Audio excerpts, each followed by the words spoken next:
জামালপুর জেলা জুড়ে বিস্তীর্ণ মাঠ জুড়ে ধান, ভুট্টা সহ গ্রীষ্মকালীন ফসলের আবাদ। তবে এখানে নেই বিদ্যুতের সুবিধা, ফলে সেচের একমাত্র ভরসা ডিজেল চালিত পাম্প। এই অঞ্চলের বেশিরভাগ জমিতে ফসল চাষ করেছেন প্রান্তিক কৃষকরা, আর এতে প্রতিদিন সেচের প্রয়োজন হয়। কিন্তু সেই ডিজেল জোগাড় করতে গিয়ে পড়তে হচ্ছে চরম ভোগান্তিতে। এক ফিলিং স্টেশন থেকে আরেকটিতে ঘুরেও মিলছে না কৃষকদের প্রয়োজনীয় তেল। একই চিত্র জেলার বিভিন্ন উপজেলার চরাঞ্চলের কৃষকদের মাঝেও। তেলের অভাবে অনেকেই সময়মতো সেচ দিতে পারছেন না। এতে ফসলের উৎপাদন নিয়ে দেখা দিয়েছে বড় ধরনের শঙ্কা। অভিযোগ রয়েছে ফিলিং স্টেশনগুলোতে তেল না মিললেও খুচরা বাজারে বেশি দামে বিক্রি হচ্ছে ডিজেল। এছাড়া মোটরসাইকেল সহ অন্যান্য যানবাহনের চাপের কারণেও কৃষকদের জন্য তেল পাওয়া কঠিন হয়ে পড়েছে। ফলে বাধ্য হয়ে অনেক কৃষকই সেচ পাম্প বন্ধ রাখছেন।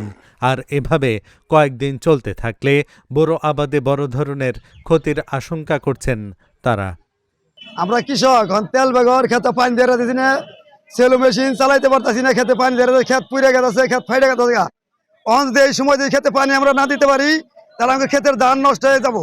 পাওয়ার টিলার চলার পাইতেছি না, পাট বুন খাট বনন লাগবো, মনে করে বৃষ্টি সব দিছি, কামলা বেতন 700 টাকা কামলা লাগাইছি, নিরাইছি, বৃষ্টি দিছি, সব অগা করছি।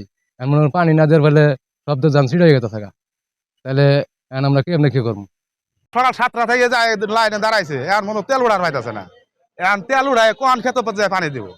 এখন এই টাইমে বৃষ্টি নাই, কিছু না, একদিন খেতে পানি না দিলে তো ফলন হবো না ধানে। কৃষকে এত সার বিষ খরচ করে তাহলে কৃষকে কি পাইলো? গৃহস্থ মানুষের মরণ ছাড়া আর কোনো বুদ্ধি নাই।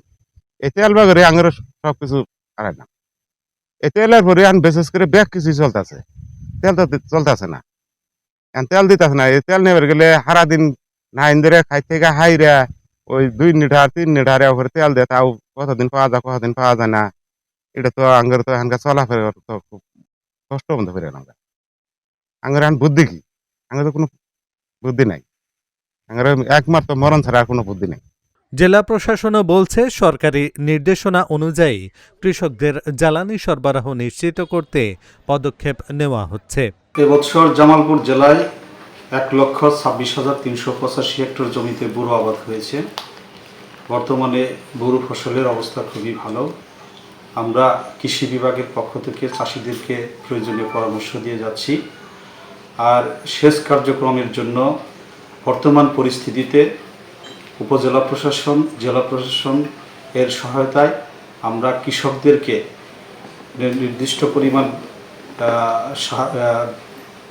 ডিজেল সরবরাহ করতেছি। এটাকে অগ্রাধিকার দিয়ে এই ডিজেলটাকে দেওয়া হচ্ছে। কৃষকরা তার চাহিদা মতো আমাদের কাছে থেকে সেই ডিজেলটা নিচ্ছে এবং সেচ কার্যক্রম পরিচালনা করছে। বর্তমান ফসলের অবস্থা খুবই ভালো। এই অবস্থা যদি চলতে থাকে জামালপুর জেলায় বাম্পার ফলন হবে বলে আশা করি। দ্রুত সংকট নিরসন না হলে বোরো আবাদ সহ সামগ্রিক কৃষি উৎপাদনে বড় ধরনের প্রভাব পড়তে পারে বলে আশঙ্কা করছেন জেলার প্রান্তিক কৃষকরা। কৃষকদের এই সংকট নিরসনে দ্রুত কার্যকর পদক্ষেপ নেওয়া হবে এমনটাই প্রত্যাশা জেলার কৃষকদের। Dhaka journal news desk.